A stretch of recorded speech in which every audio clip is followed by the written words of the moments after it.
Okay. So previously we have learned about the six trigonometric function in relation to uh, right triangles, of course.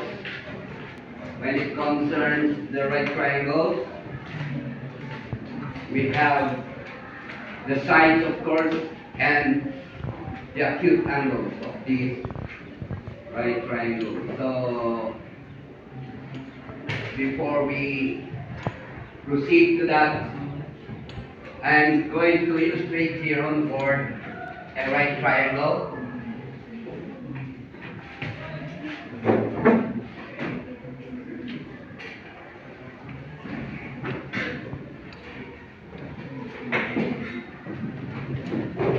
Okay, so opposite each angle are the corresponding opposite sides.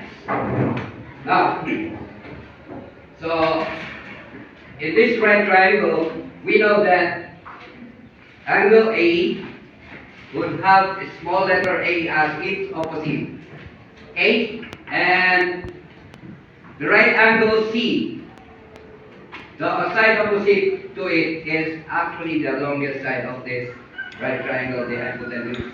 And we also have the opposite side of angle B, which is small letter b. Now, B becomes adjacent to angle A.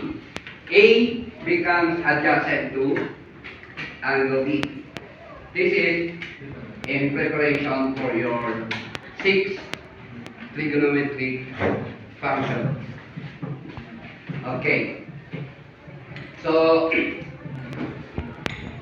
I have an activity later that we are going to play, but first let us have a review or recall to the trigonometric functions of angles.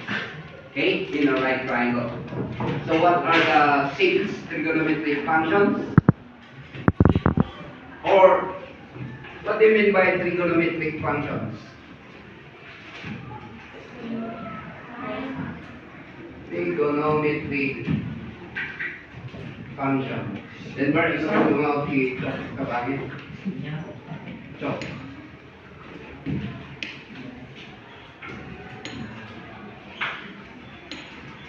What is trigonometric function? Yes, sir.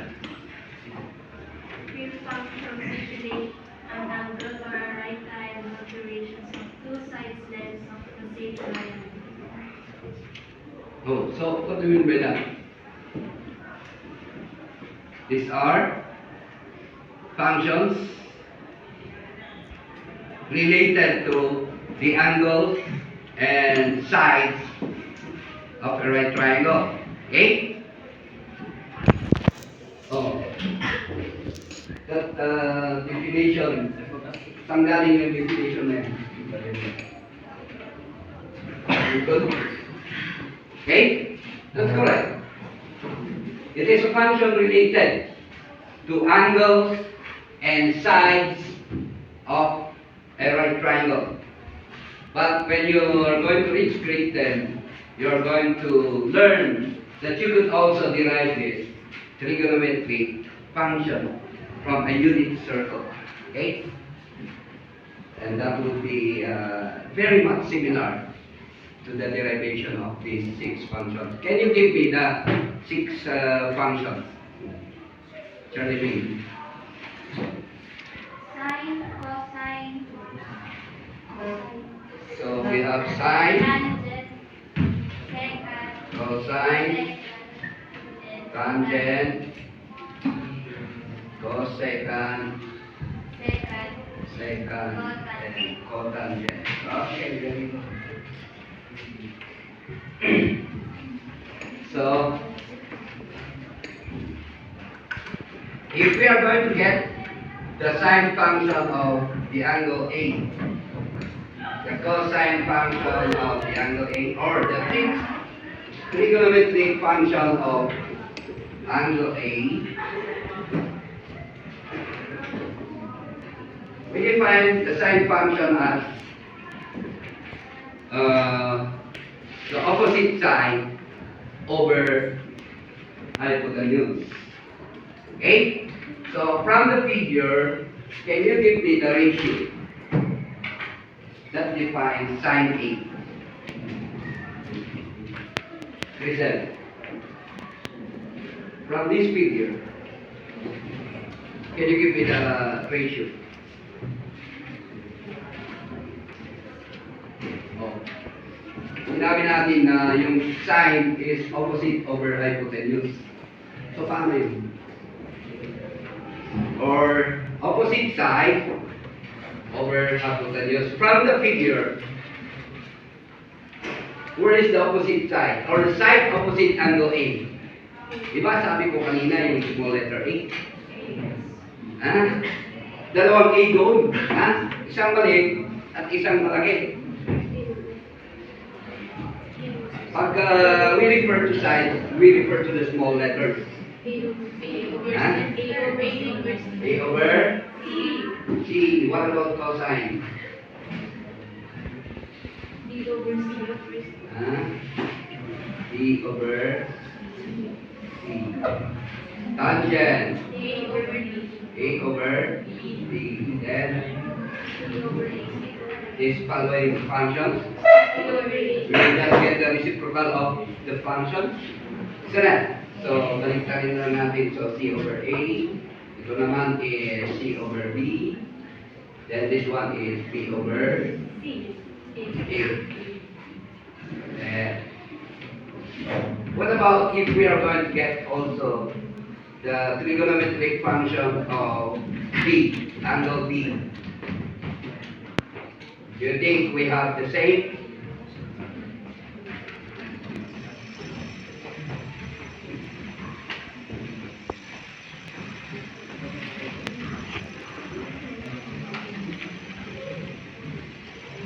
Alright. Sinong gusto magsulat ng kumpletong ratio defining this function? Anybody? Oh. Take note. We have defined already the trigonometric function, isn't it? What about trigonometric ratio? What do you mean by that? Trigonometric ratio. Cristel, where are you, Cristel? Oh, anong ibig sabihin ng trigonometric ratio? The ratio of the side of hypotenuse or each other. Okay, the ratio of the side to the hypotenuse or to each other. So, pag sinabi natin trigonometric ratio, we refer to the definition of the trigonometric function itself. Okay? So, starting from sine B, if we say sine B, the side opposite angle B is small letter B, isn't it? So, opposite over hypotenuse, so magiging B over C. Ito naman, yung cosine. Paano pag cosine? Take note, yung adjacent naman doon sa cosine, adjacent side is small letter A, isn't it? So, ang adjacent doon sa angle B is small letter A. So, we have A over C. Parang nagpalit. Di ba? Then, ito naman, B over A. And this one will be C over B.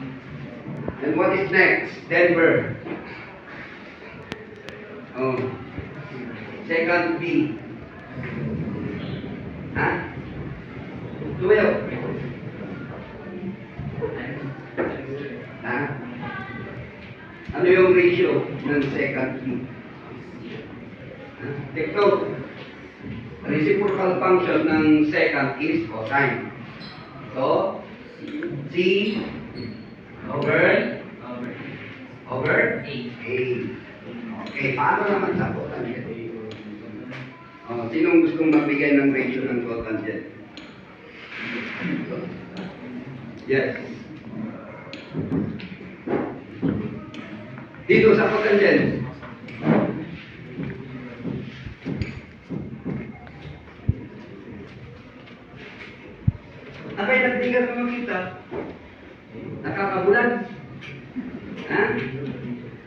Yes. A over B. A over B. At least, dati makaano sa answer pa ilalim. Okay. Now, we go to the trigonometric values of some angle, of special angle from special right triangle. Okay. So, pag sinabi kong special right triangle, meron tayong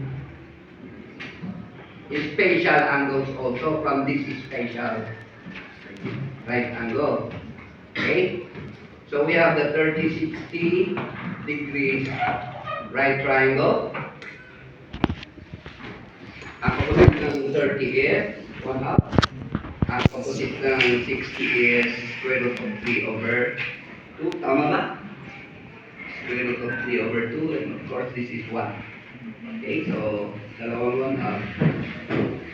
Yung hypotenuse is 1. So if we are going to see trigonometric function of 30 degrees, a trigonometric function sine 30 degrees is equal to, what's the opposite? 1 half. 1 half divided by hypotenuse, which is 1. And simplifying this is 1 half. Okay. So what about cosine 30? Diba? Binigay ko na dito sa inyo noon in the form of table. Correct? So this will be the square root of 3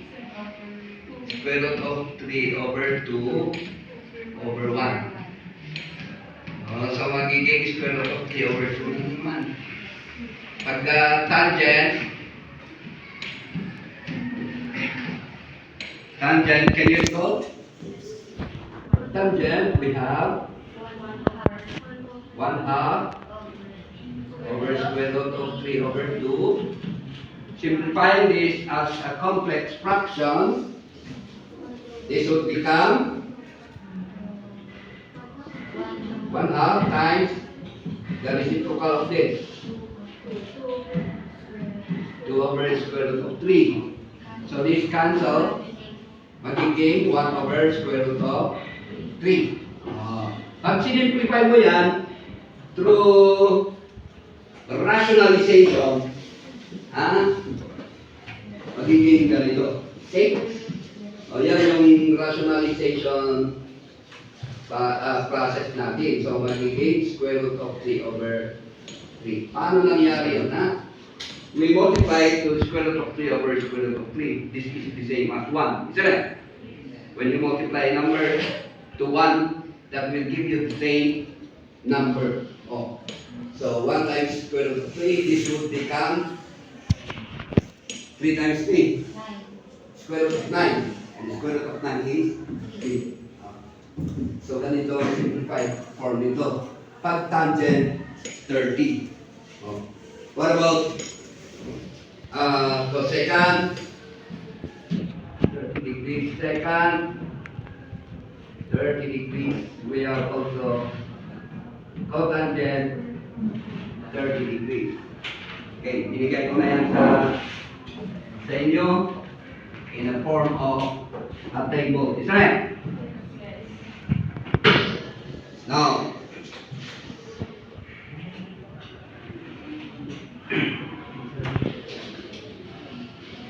tayo po ay maglalaro. Gusto niyo maglaro?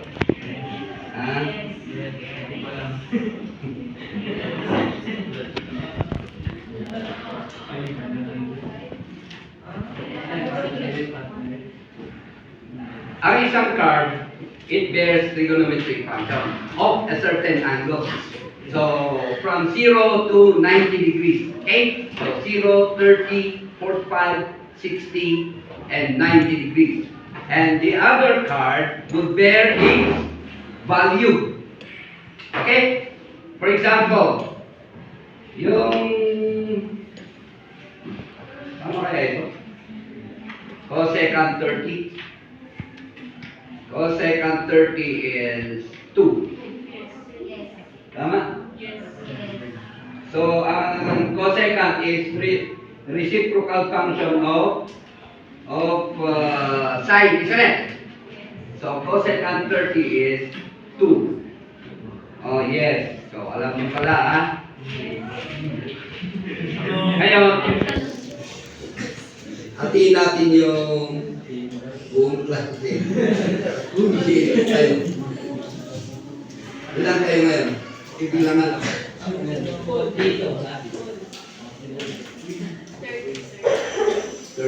You're all present?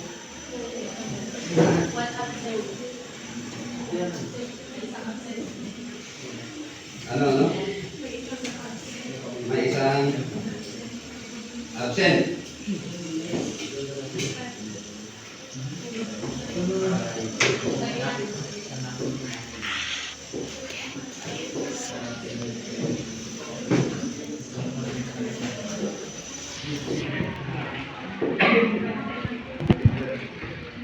Yung dalawa.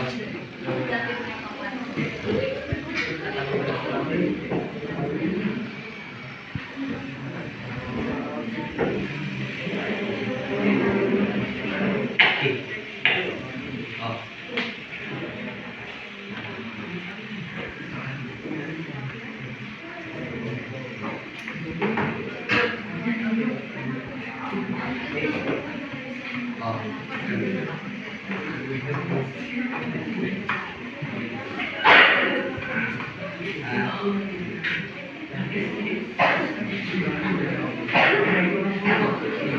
Sino mo? Oh, Binwag.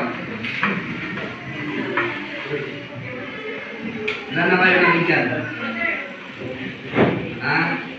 2, 4, 6.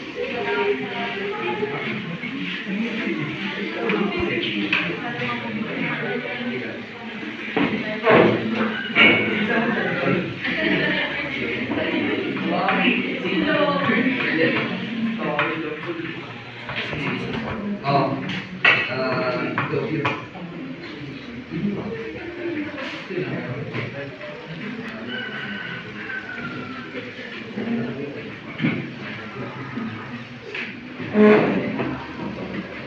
Okay.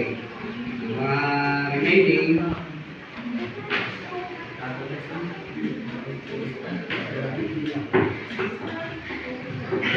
Dito.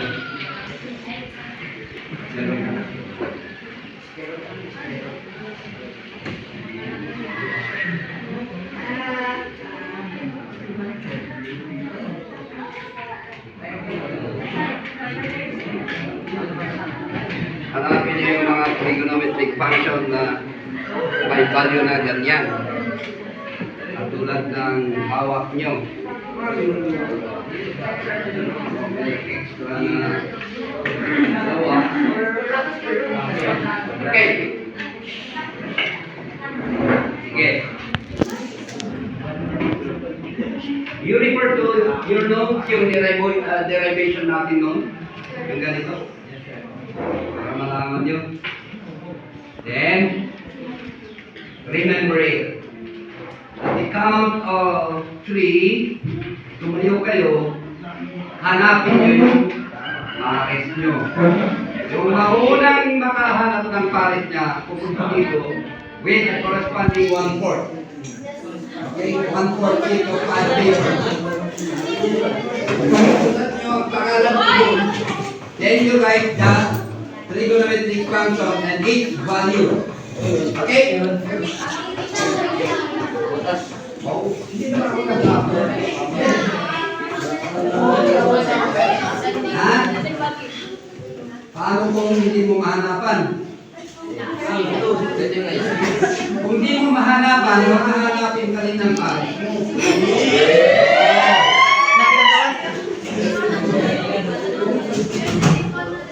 Kaya huwag mag-alala. Okay, ready na?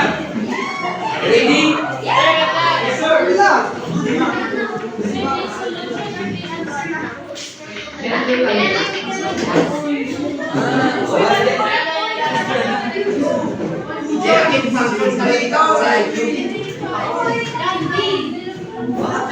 Wait. Okay.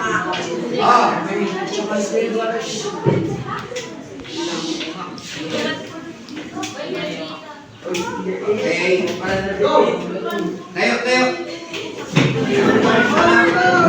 Tayo lang muna. Tayo lang muna. Ready na yung 1/4 nyo? Hoy, wala mo lang siniyasan. Okay. 1, 2, 3, go!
Magkaka-partner actually yan.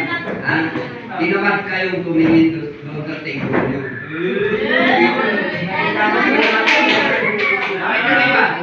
Nahanap nila.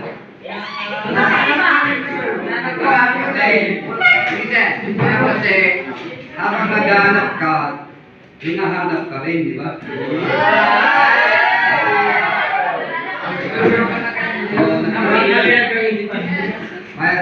Mahirap talagang maghanap ng nagpapahanap. Okay. Punta na tayo sa solution of right triangle. Okay. So most of the time,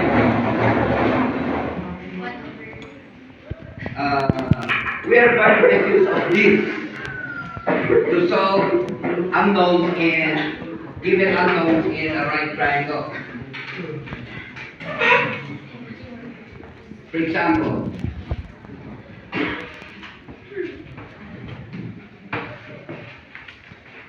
so angle A, angle B, C. So isolve mo lang si angle A, si angle B. If you are given a value, let's say 9 and parehas siguro 9. Okay? So, ang hanapin mo si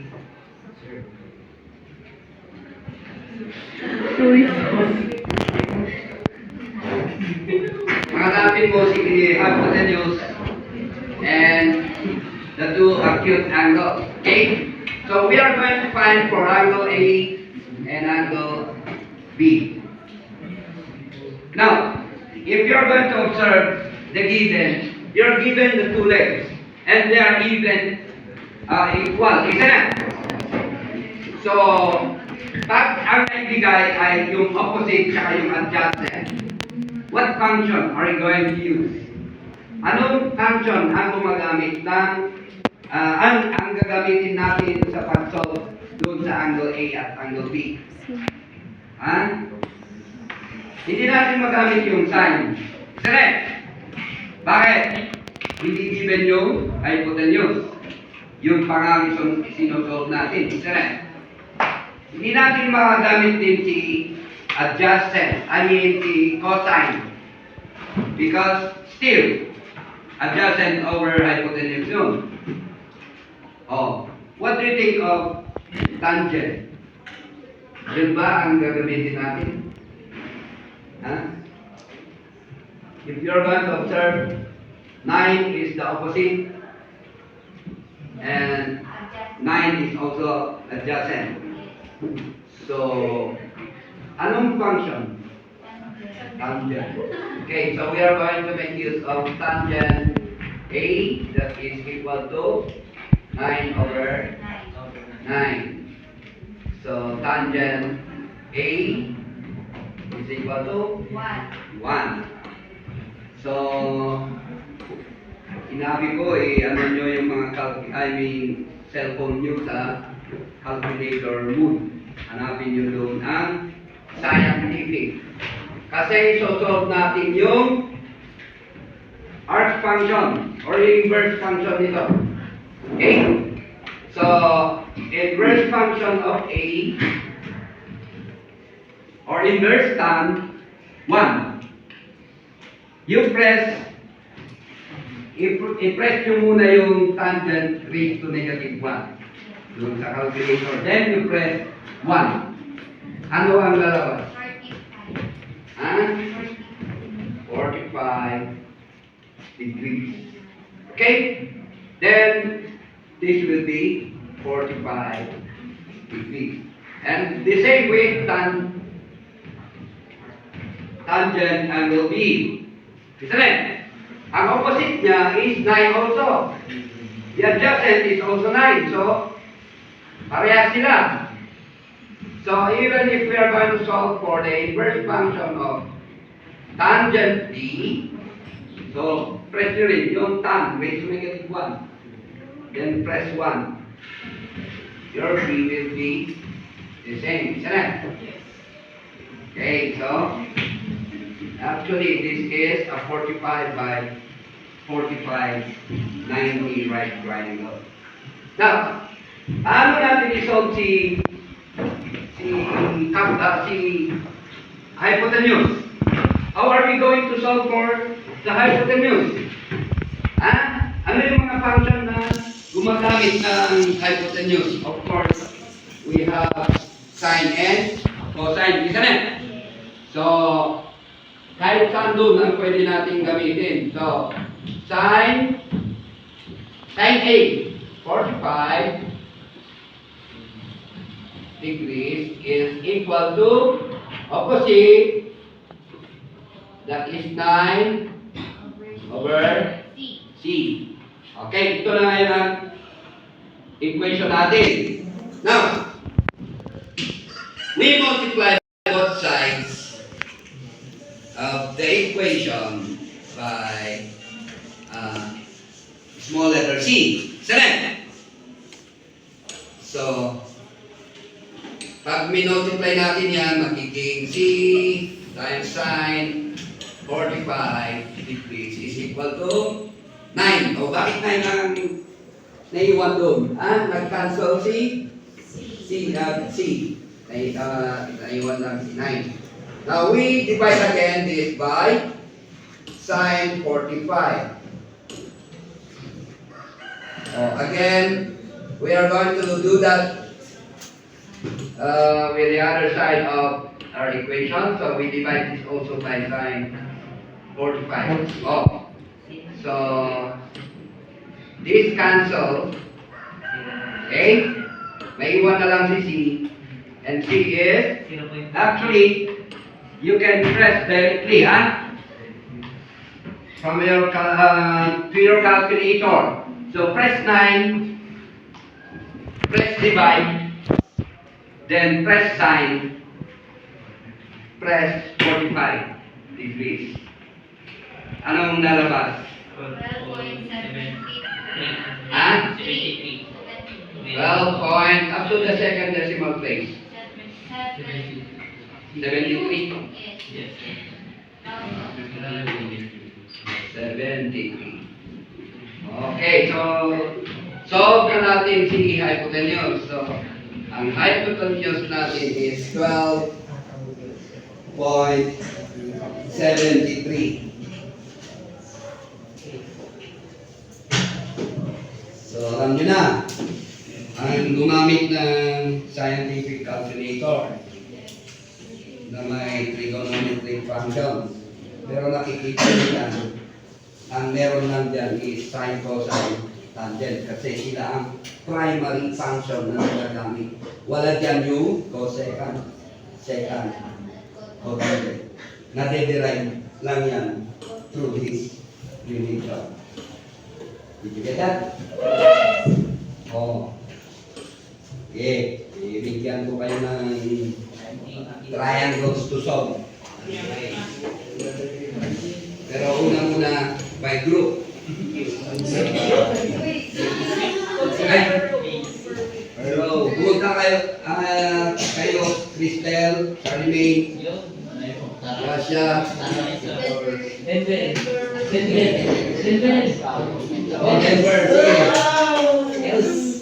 Dito muna kayo. Hindi kayo kasali sa count up.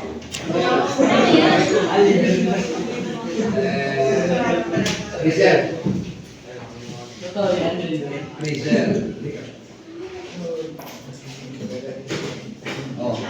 Count up from 1 to 5. 1 to 5 or 1 to 6? 5. Sige, 1 to 5.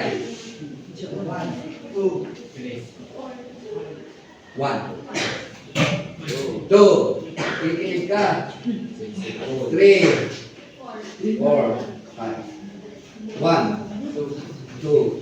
3. 4. 5. 1. 2. 3. 4. 5. Jamaica. 1. 2. 3. 4. Okay. You go to your groups. Ang group 1 dito. Group 2.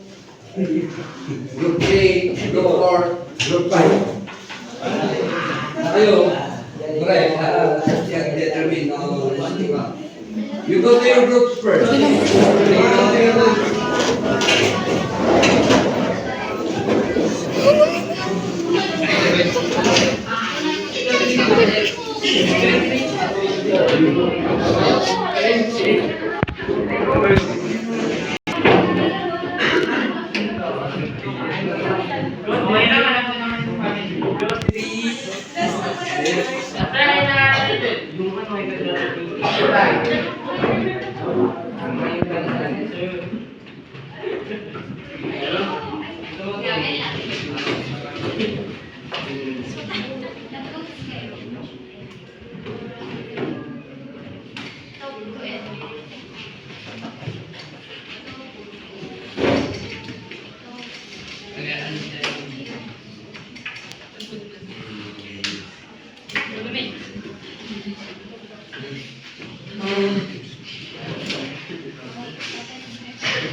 Okay. So group 1, group 2 ito.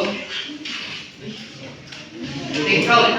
Parehas kayong given yung opposite tsaka or adjacent tsaka yung hypotenuse. Puro given sila dito. So ang function na gagamitin dito is either sine or cosine. Okay?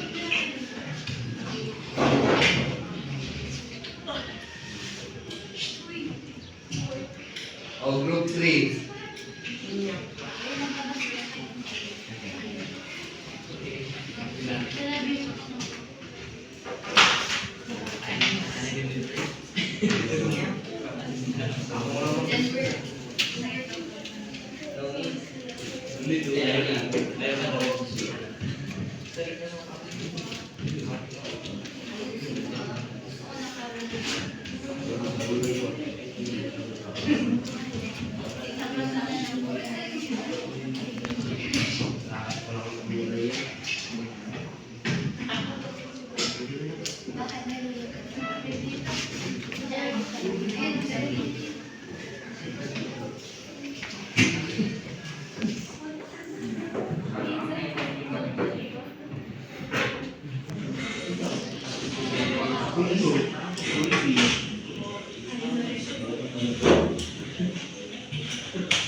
Sa number 5, relate na tangent ang gagamitin nyo. Sa number 4, still, you're going to use the rule D, sine, cosine, sine. Anong kagrupo nyo?